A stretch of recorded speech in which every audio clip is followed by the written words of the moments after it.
al Señor. Dice en Hebreos capítulo 12, versículo 2, algo que tenemos que entender. Cuando el autor de los Hebreos está escribiendo a los hebreos, es un hebreo escribiéndole a otros hebreos, es dar 4 declaraciones de que Cristo es superior a los ángeles, Cristo es superior a Moisés, Cristo es un sacerdote superior a todos los demás sacerdotes del Antiguo Testamento, y el ministerio sacerdotal de Cristo es superior a cualquier ministerio sacerdotal terrenal. Habiendo dicho esto, dice en Hebreos 12:2, ¿lo tenemos, hermanos? Dice, puestos los ojos en Jesús, el autor y consumador de la fe, el cual por el gozo puesto delante de él sufrió la cruz, menospreciando el oprobio, y se sentó a la diestra del trono de Dios. A la diestra del trono de Dios. Oramos al Señor. Gracias, Señor Jesús, por tu palabra. Que no sean mis palabras que puedan edificar, sino que sea tu santa palabra, Señor, que nos ayude a correr esta carrera que se llama cristianismo. Todos los que nos hemos congregado en esta mañana somos seguidores tuyos, Señor. ¿Cómo se crece en santidad? Poniendo mi mirada en el Señor Jesús. ¿Cómo ser mejor padre? Poniendo mi mirada en Jesús. ¿Cómo ser mejor madre? Poniendo mi mirada en Jesús. Cuando comienzo a cantar alabanza, porque Dios habita en la alabanza de su pueblo, es porque estoy poniendo mi mirada en el Señor Jesús. Y cuando estamos hablando cómo yo debo soportar en el matrimonio, solamente poniendo mi mirada en el Señor Jesús. Cuando yo entro en las puertas de sus atrios, solo vengo a mirar a Jesús. ¿Cómo le hago con la partida de un familiar? Poniendo mi mirada en Jesús. Entonces, cuando hablamos de poner mi mirada en Jesús, es que Él es nuestro enfoque. Cuando yo vengo a servir, no pongo mi mirada en el hombre. Sé que muchas veces este texto lo hemos mal interpretado. Muchas veces el pastor cayó en cualquier situación o en cualquier hermano. Y muchas veces ponemos aquella excusa barata que decimos, yo para qué voy a ir a la iglesia, para ser como ese hermano, ¿para qué voy a ir? Hermano, no ponga su mirada en el hombre, ponga su mirada en el Señor Jesús. Amén, aleluya.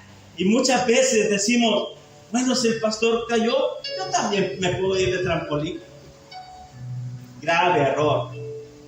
¿Sabe que cuando yo tengo que poner mi mirada en Jesús, dice en el libro de Hebreos que tenemos un sumo sacerdote que fue tentado en todo? Hablamos de la divinidad de Jesús. En su mente jamás iba a haber el sencillo pensamiento de pecar, porque Él es santo.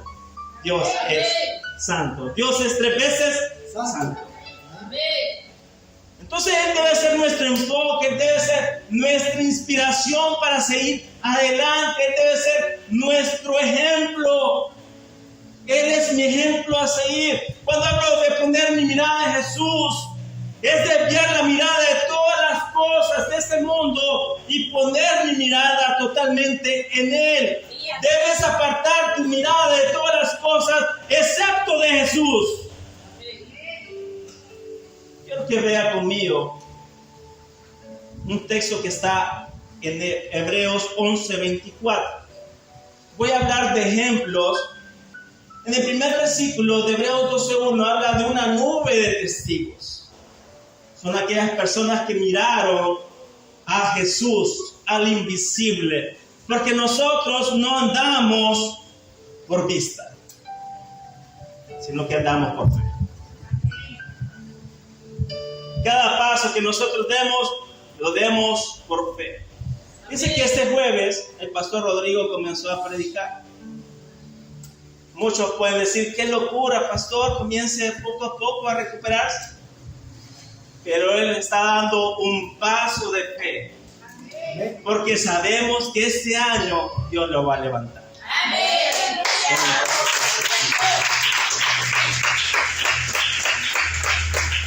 Todos aquellos personajes del Antiguo Testamento que pusieron su mirada en el Señor Jesús están condecorados como héroes de la fe que creyeron a pesar de la adversidad, a pesar de la dificultad, siguieron creyendo, dando pasos y caminando por la fe. Amén. ¿Qué es la fe? Es pues la certeza de lo que se espera. Sí, amén. Y la convicción de la palabra que Dios ya me dio. Entonces, si el Señor me ha dado una palabra, yo lo tengo todo. Si no tengo la palabra de Dios, no tengo nada. Entonces aquí habla de un ejemplo de Moisés. Hebreos 11:24, ¿lo tenemos, hermanos? Dice, por la fe Moisés, hecho ya grande, ya estamos hablando ya adulto, dice, rehusó llamarse hijo de la hija de Faraón. ¿Sabe qué estaba haciendo aquí Moisés? Renunciando a un apellido o un estatus aquí en la tierra. Ahí lo que estaba renunciando, la ciudadanía que podía tener en Egipto. Y Egipto en ese momento era un gran imperio. No era poca cosa, era un gran imperio en el cual Dios lo terminó destruyendo. Entonces él rehusó estar en el palacio del rey. Y muchos de nosotros ponemos nuestras miradas en las cosas de este mundo. Y él rehusó, no quiero ser hijo de la hija de Faraón. Prefiero lo siguiente, dice 25, escogiendo antes ser maltratado con el pueblo de Dios que gozar de los deleites temporales del pecado. A él le valió un sorbete esa ciudadanía. Fíjense que allá por el año 2000, yo apenas tenía 18 años. Hoy tengo 20 años. Yo fui a sacar la visa allá a la embajada americana. Apenas 18 años, me acompañó mi mamá. Y en lo que íbamos, entramos ahí en la caseta para nos está entrevistando el embajador. Yo colocando mi esperanza en que me iba a ir a Estados Unidos. Y solo me vio el cónsul, el embajador. Solo al verme que estaba joven, dijo, no, este muchacho quedarse va. Denegada. Todas mis esperanzas murieron. 2 años después, conozco a mi Rey y mi Salvador. Amén. Hoy yo no necesito nada de este mundo, hoy solo puedo mirarlo solamente a Él.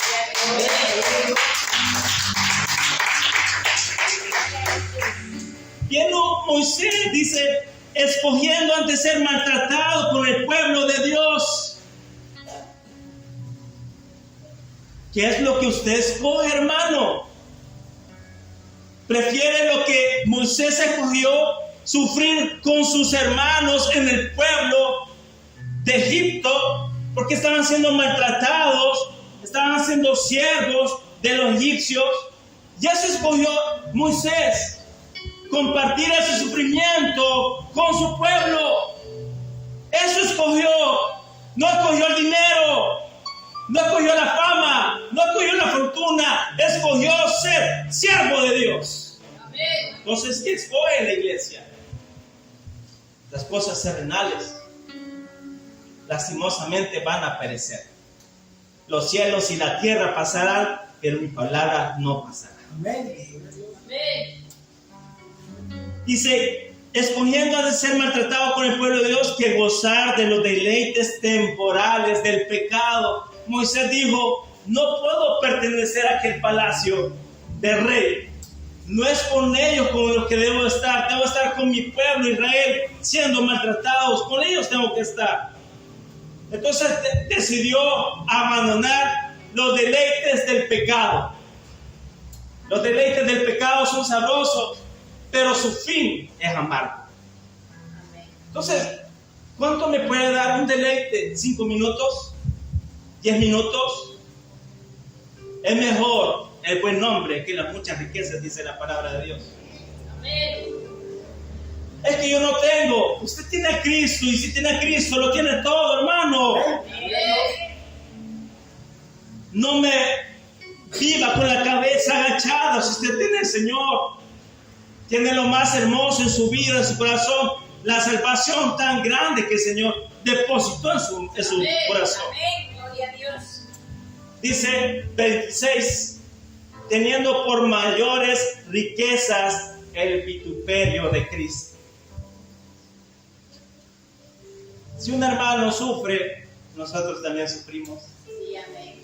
Si el pastor Rodrigo sufre, también nosotros sufrimos. Sí, amén. Si un hermano está pasando por una enfermedad, también sufrimos. Sí, amén. Dice que Moisés prefirió los sufrimientos que iba a tener nuestro Señor y Salvador. Pero nosotros queremos lo más fácil. No queremos esforzarnos en nuestra vida cristiana. Queremos seguir siendo las mismas personas. Dice que Él puso su mirada en Cristo. Dice Cristo que los tesoros de los egipcios, porque tenía puesta la mirada en el galardón, por la fe dejó Egipto, no temiendo la ira del rey, porque se sostuvo como viendo al invisible. No andamos por vista, andamos por fe, y caminar por la fe es que la palabra de Dios se haga vida en mi vida. Amén. Hermano, yo le puedo predicar el mejor mensaje. Puede estar aquí Cristo predicando, el apóstol Pablo, pero si usted no obedece a la palabra de Dios, eso no sirve. Usted puede venir todo el tiempo a la casa de Dios, pero si usted no la vive, no sirve. Allá por el año 1500, Martín Lutero, Juan Calvino, cuando fue la reforma protestante, hay algo sumamente en común que tuvieron todos los reformadores, y es: volvamos otra vez a la palabra de Dios. Volvamos a la palabra. Aquí no venimos a inventar, aquí venimos a hacer lo que dice la palabra de Dios. Entonces, cuando hablamos de los vituperios de Cristo, que habla el versículo 26, es que es todo lo que Cristo sufrió por nosotros. Cuando hablamos de los vituperios, se describen el maltrato y desprecio de los hombres hacia Cristo, mientras pagaba el precio de nuestra redención. Qué gran pago es de nuestro Señor y Salvador. Soportar todos los vituperios. Y quiero citar otro texto, Hechos 7:55. No lo busquen, solamente lo voy a citar, hermanos. El ejemplo de Esteban cuando estaba siendo martirizado. Dicen en Hechos 7:55, pero Esteban, ¿quién era Esteban? Fue el primer mártir. Predicó un gran sermón desde Génesis hasta el Nuevo Testamento. Pero ¿qué hicieron los religiosos de aquel tiempo con Esteban? ¿Sabe qué lo hicieron? Lo mataron a pedradas.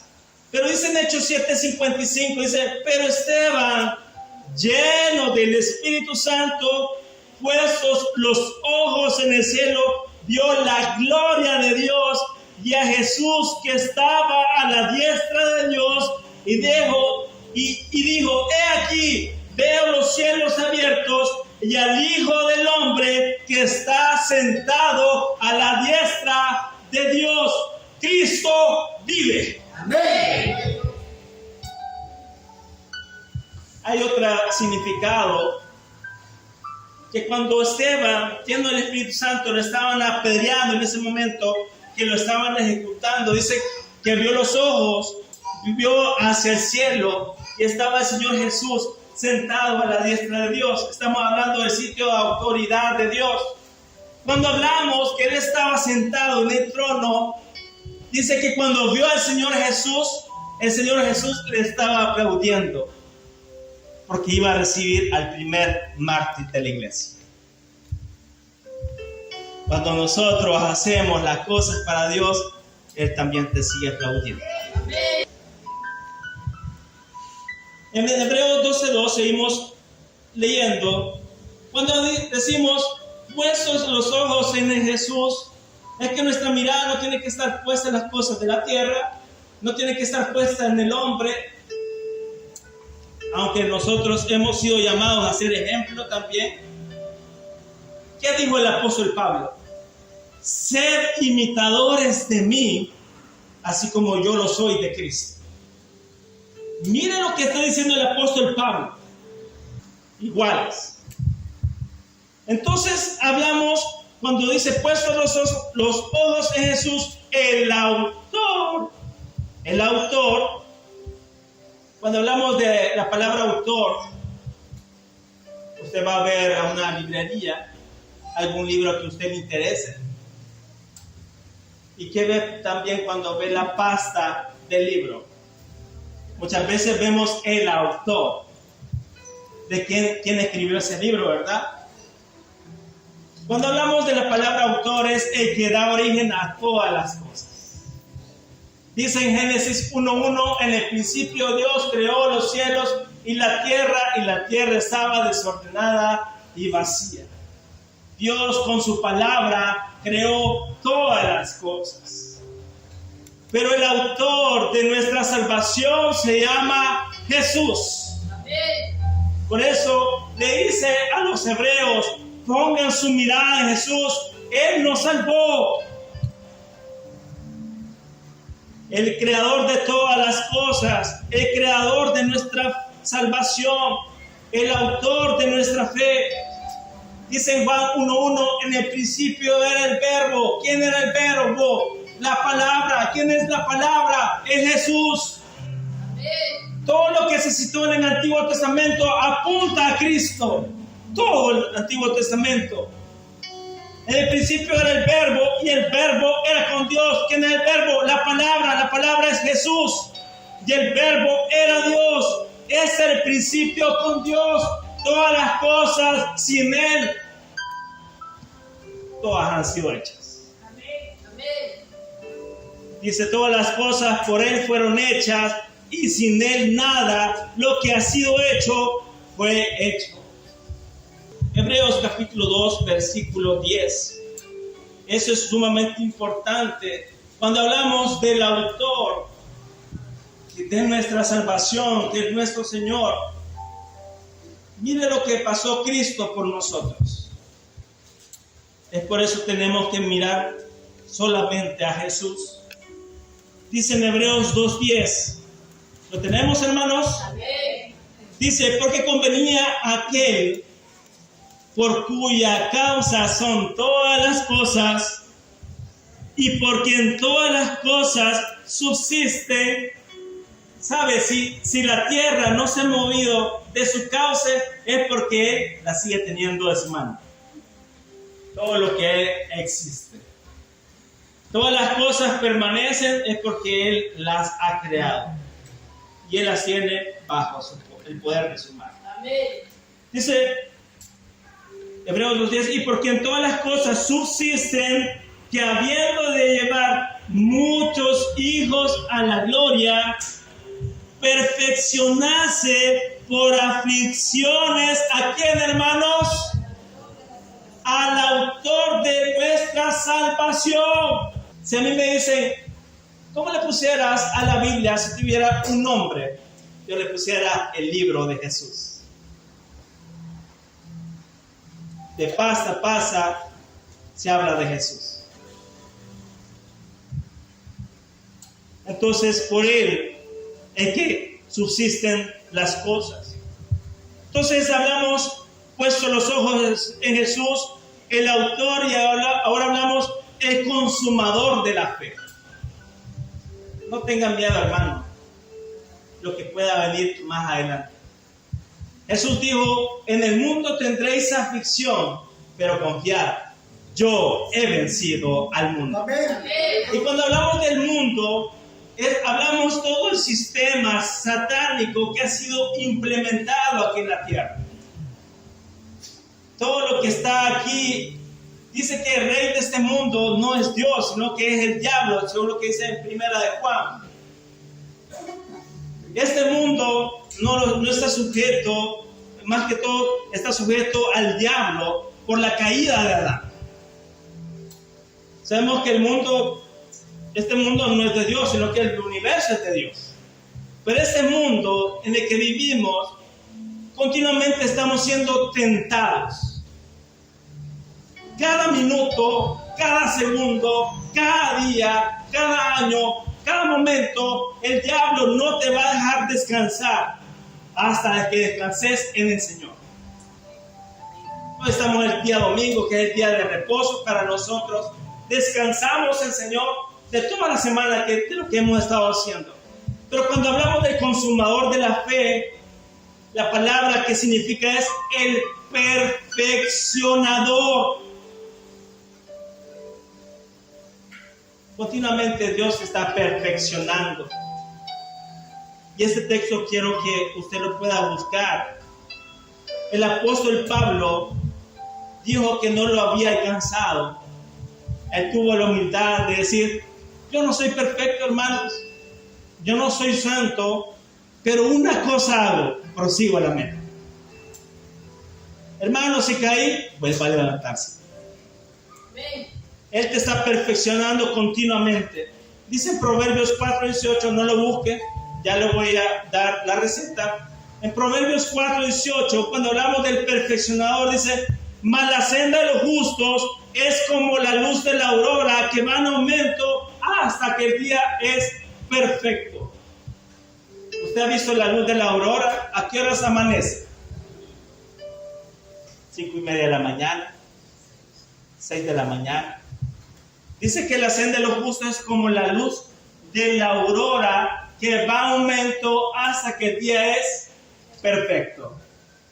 Este año es tiempo de crecer. La luz de la aurora va creciendo y creciendo hasta que el día es perfecto. Y así es el caminar de los hijos de Dios.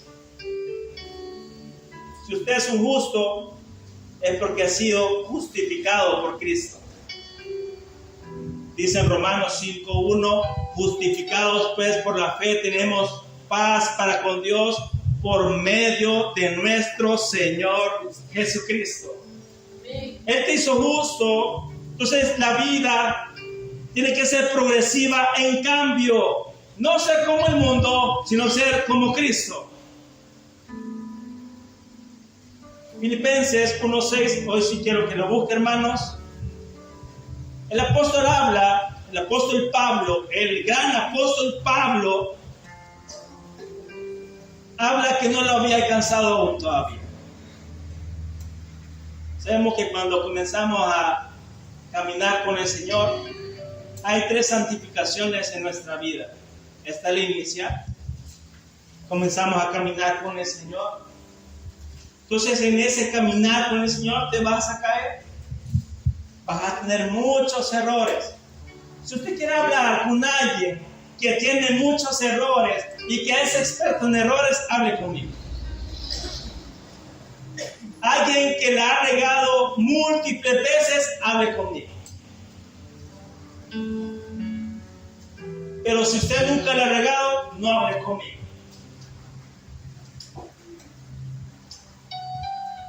Yo soy experto en errores. Entonces la primera etapa inicial de cristiano es santificación inicial. Comenzaste a caminar con el Señor, te caes, te levantas, te caes, te levantas. Pero hay la segunda etapa, que es santificación progresiva. Yo he conocido muchas personas quien llegaron a la iglesia, recibieron a Cristo, antes tomaban, antes fumaban, antes mujeriaban, ellos ya son totalmente convertidos a Señor. Y ese poder sobrenatural, ¿de quién vino? De Cristo. Esa es la santificación progresiva, que poco a poco vas dejando el mundo. Y la santificación final, pero antes de llegar a la santificación final, entonces en la santificación progresiva nos estamos pareciendo cada día más como Cristo. ¿Por qué yo sirvo? Si usted me pregunta, ¿y usted por qué sirve, hermano? Yo sirvo porque tengo un compromiso con Dios primeramente. Yo sirvo porque es la única manera que me autoobligo a leer la palabra de Dios. Yo sirvo porque me obligo, porque tengo que orar por los hermanos. Estoy sumamente feliz porque el día viernes recibí una llamada de unos hermanos que se quieren casar el 17 de febrero. Me dijeron, ¿quieres casar? Siervo voluntario de Cristo. Allá nos vamos a ir a casar. ¿Qué tengo que hacer? Orar por los hermanos. Bendecirlos en el nombre del Rey. Entonces hablamos de la santificación progresiva, que poco a poco vamos cambiando y nos vamos pareciendo a Cristo. ¿Y cuál es la santificación final? Cuando ya estamos enterrados. Dejamos de pecar. Solamente cuando te entierren vas a ser un santo a plenitud. Pero mientras estés en vida, lo que tienes que hacer es confesar tus pecados, y Él es fiel y justo para perdonarnos y limpiarnos de toda maldad. Filipenses 1:6, ¿lo tenemos, hermanos? Dice, estando persuadido de esto, que comenzó la buena obra, el que comenzó en vosotros la buena obra, la perfeccionará hasta el día de Jesucristo. Nos vamos a ir un poco más adelante, Filipenses 3:13.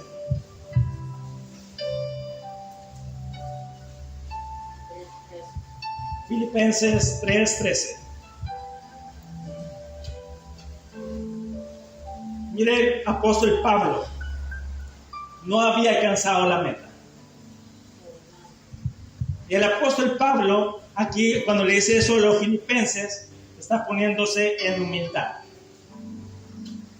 Dice, hermanos, yo mismo no pretendo haberlo ya alcanzado. No pretendemos estar ante la gente siendo personas perfectas, porque nunca lo seremos, hermanos. Tendremos madurez espiritual, eso sí. Y esa es la meta que tiene que tener el cristiano. Dice, yo mismo no pretendo haberlo ya alcanzado, pero una cosa hago, olvidando ciertamente lo que queda atrás y extendiéndome a lo que está adelante. Versículo 14, que dice el Señor, prosigo a la meta, al premio del supremo llamamiento de Dios en Cristo Jesús. Prosigamos a la meta, hermanos. No nos detengamos por nada. Sigamos corriendo con paciencia esta carrera. Entonces, Él es el autor, Él es el consumador de la fe, el que nos está perfeccionando día con día a través de su Espíritu Santo. Deje que el Espíritu Santo haga la obra de Dios en usted. Porque yo no lo puedo cambiar, hermano. Yo sé. Me encantó cuando estaban los hermanos ahí cantando alabanza al Señor. Porque sabemos que Dios habita la alabanza de su pueblo. Y Dios permanece, habita cuando le cantamos alabanzas a Él. Entonces Él sufrió la cruz. Si Jesús pudo soportar la prueba de la cruz, porque entendió el bien que vendría después de ella. ¿Cuál es el bien que vendría? Todos nosotros alabándole en esta mañana. Él soportó. No me diga que usted no puede soportar, hermano. No me digas. No me diga que usted va a quedar tirado a su servicio. No me diga eso. Porque aquí estamos. Entonces dice que se sentó, después de ese sufrimiento, se sentó a la diestra del trono de Dios. La diestra es lugar de poder, autoridad y honor de nuestro Señor. Ahora, para ir finalizando, busque conmigo Mateo 14, 22. Mateo 14, 22. Cantamos dos alabanzas. Una es caminando Jesús sobre el mar. Y estamos cantando otra alabanza, el himno de victoria. Y aquí es donde Jesús está calmando la tempestad.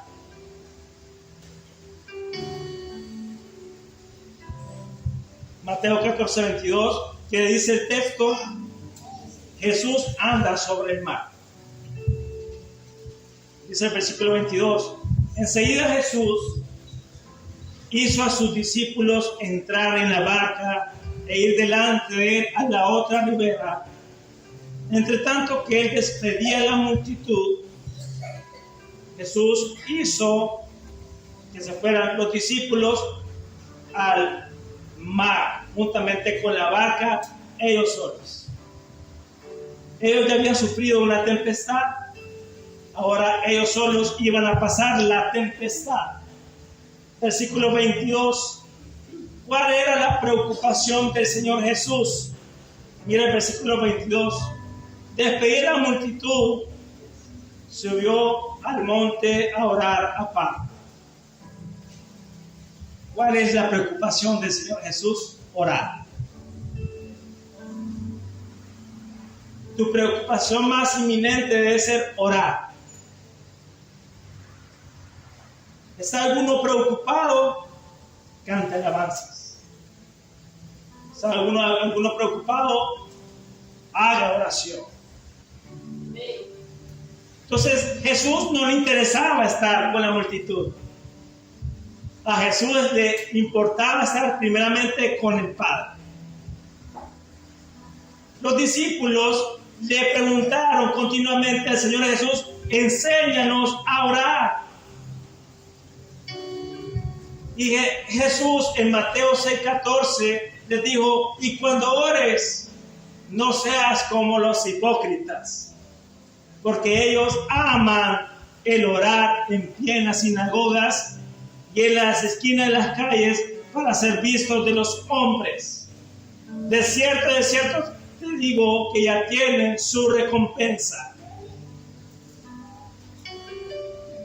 Y el Señor Jesús habló de los términos eclesiásticos en ese día. Es bonito venir a orar aquí en la iglesia, no lo dudo. Pero tu comunión con Dios no es aquí en la iglesia, hermano. Es en tu casa, en tu trabajo, en todo lugar. El servicio no comienza aquí en la iglesia, comienza en la casa, primeramente, hermanos. Pero aquí Jesús se fue a un monte a orar aparte, estaba allí solo. ¿Cuántas veces hablas con Dios a solas? No aquí en la casa de Dios, aquí es fácil orar. Aquí es lo más fácil orar, aquí en la casa del Señor. Pero allá afuera, en tu casa, dime si tú entras en el aposento tuyo, cierras la puerta y tu Padre que te ve en lo secreto te recompensará en público. ¿Por qué no suceden las cosas? Porque no oro. ¿Por qué no sucede nada? Porque he dejado aparte la oración. Jesús despidió inmediatamente a la multitud y estaba orando ahí solo. No les puedo venir a decir, a obligarles a ustedes que oren si yo no oro, hermano. Hay que ser congruente con nuestras palabras. Nuestras acciones tienen que ir con nuestras palabras también. Entonces, Jesús dijo, mas tú cuando ores, entra en tu aposento y cierra la puerta. Ahí es donde comenzará a hablar el Señor. Jeremías 33:3 dice, clama a mí y yo te responderé. Pero primero es clama, después yo voy a hablar. No es solamente orar y desviar lo que Dios me tiene que decir. Entonces clama a mí y yo te responderé y te enseñaré cosas grandes y ocultas que tú no conoces. ¿Cuáles son esas cosas grandes y ocultas? Cristo. No es dinero, no es fama, no es aplausos, estar en intimidad a solas con Dios. ¿Quieres ser un gran hombre de Dios? Estar a solas con Dios.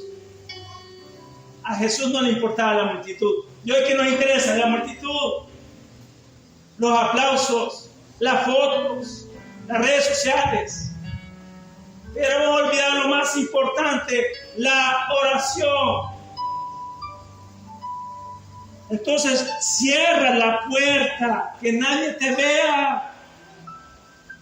Cuando yo oro, se nota. Cuando no oro, se nota también. Porque ando en la carne. La carne, cuando hablamos de los frutos de la carne, enemistad, pleitos, ira, envidia, celos, contienda, todas esas cosas terrenales. Pasamos envidiando. ¿Por qué? Dice en Santiago, muchos oran y no reciben nada. ¿Por qué? Porque los queréis para gastar en vuestros deleites. Yo sé que a veces queremos algo terrenal, pero me tengo que hacer unas preguntas. ¿Eso que le estoy pidiendo a Dios me da paz? ¿Da gloria a su nombre? Son preguntas que me tengo que hacer. ¿Edifica la obra de Dios lo que le estoy pidiendo al Señor? Entonces nosotros pasamos pidiendo al Señor y no recibimos, porque es para mí. Cuando alguien me dice, esto es mío, nosotros tenemos en la casa la costumbre, cuando alguien llega de visita, esta es la casa que el Señor nos ha dado. Estos son los zapatos que el Señor me ha dado. Esta es la ropa que el Señor me ha dado. Y trato de inculcar, de decir, no digas mío, es lo que Dios nos ha dado.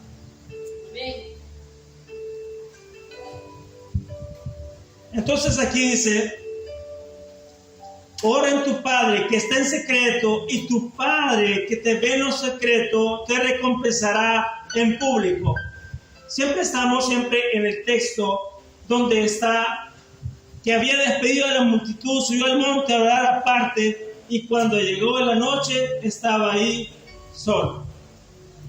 Nuestro Señor Jesús comenzó a interceder por sus discípulos, porque ellos iban a ir avanzando contra la corriente.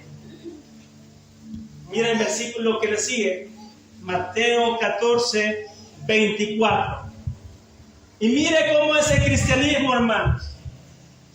Y ya la barca estaba en medio del mar, azotada por las olas, porque el viento era contrario. Le dicen a usted, si el cristianismo es fácil, mentiras. Que no le den a todo con el dedo. Dice que cuando los discípulos iban remando en el lago de Genesaret, o no sé si era Galilea, ahí me piden perdón porque no sé, no estudié muy bien eso, pero lo otro sí. Dice cuando ellos iban remando, dice que el viento era contrario. Si antes en el mundo yo avanzaba, Hoy que me he hecho cristiano, no estoy avanzando nada. ¿Y por qué? Dice que el viento era contrario. Dios no me contesta a su debido tiempo. Entonces ellos iban caminando. Esta semana, juntamente con mi esposa, teníamos un problema grande y no sabíamos cómo solucionarlo. Y ella preocupada con todas esas cosas. Y le digo, aquí hay una sola solución. Nos tomamos de la mano, nos arrodillamos, le pedimos a Dios. Por eso específicamente, al día siguiente Dios nos hizo esperar y nos contestó la petición. Amén. Porque las armas de nuestra milicia no son carnales, sino que son poderosas en Dios para la destrucción de fortalezas. Amén. ¿Qué cosas usted no ha logrado derribar? ¿Sabe por qué no las derriba, hermano? Porque ha dejado de orar. Sí, amén. En este momento solamente voy a poner en la oración, porque aquí el Señor Jesús está intercediendo por sus discípulos, porque ellos estaban en medio del mar a través de una gran tormenta. Jesús estaba intercediendo, pero de repente aparece una sombra, una gran neblina, y Pedro, cuando vio la gran neblina, dijo: ¡un fantasma!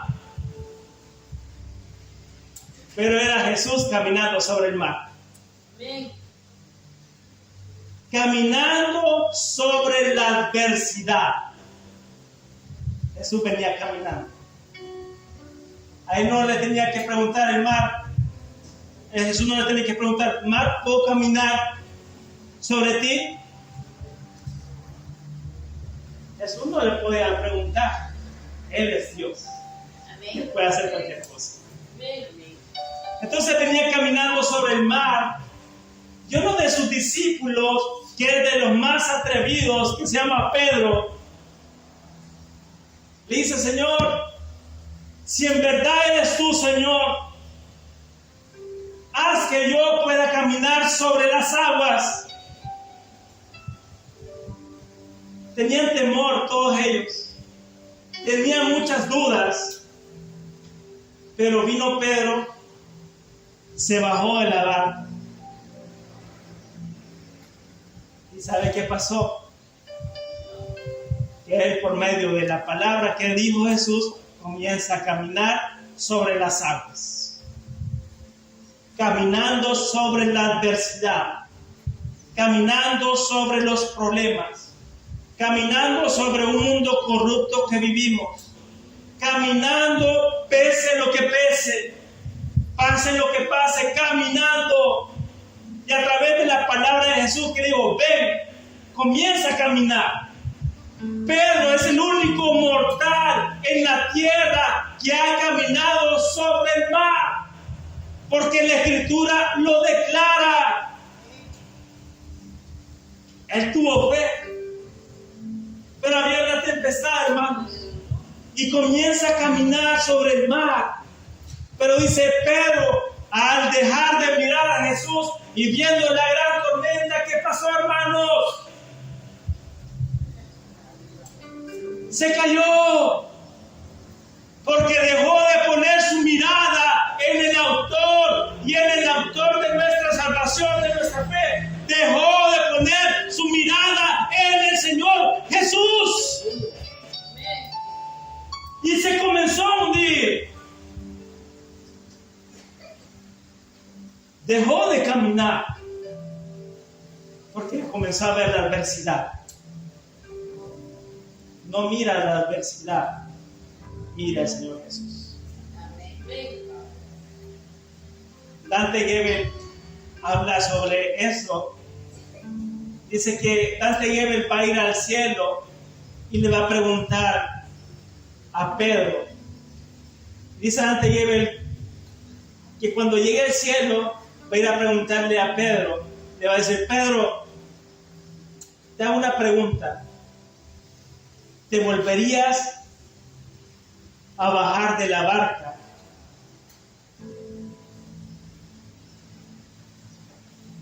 Les da esa pregunta: ¿te volverías a bajar de la barca?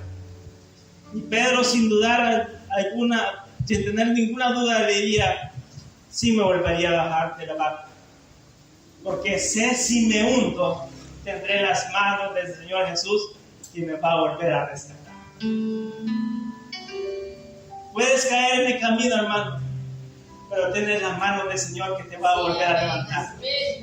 Ante el mundo puede decir: si vos ya estás caído, ya estás destruido, para el mundo, pero ante Dios estamos de pie.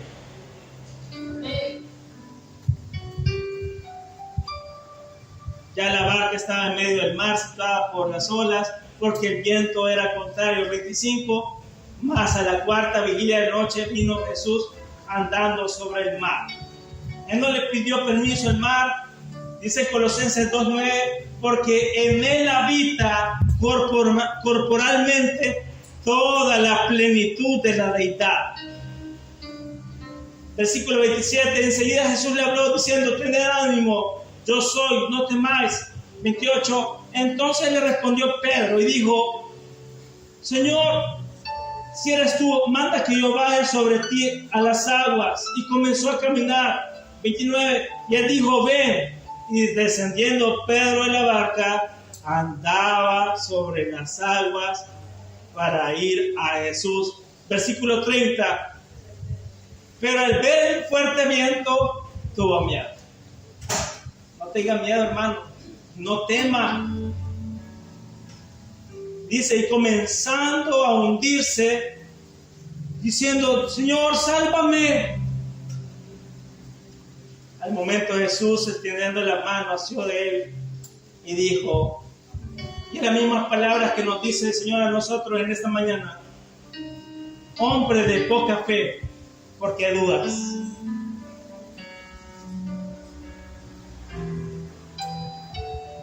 La poca fe se encuentra regularmente en lugares donde tal vez se espera una gran fe. La poca fe es demasiado ansiosa en busca de señales. Nosotros no venimos en busca de señales. Dios ya lo hizo todo a través de su Hijo Jesucristo en la cruz de Calvario.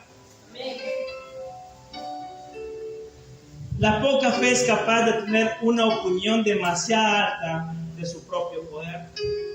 La poca fe es muy afectada muchas veces por nuestros alrededores. Entonces, cuando Jesús estaba ahí solo, es porque Él estaba orando. ¿Cuál es nuestra prioridad este año? Mi iglesia será llamada Casa de Oración para las Naciones.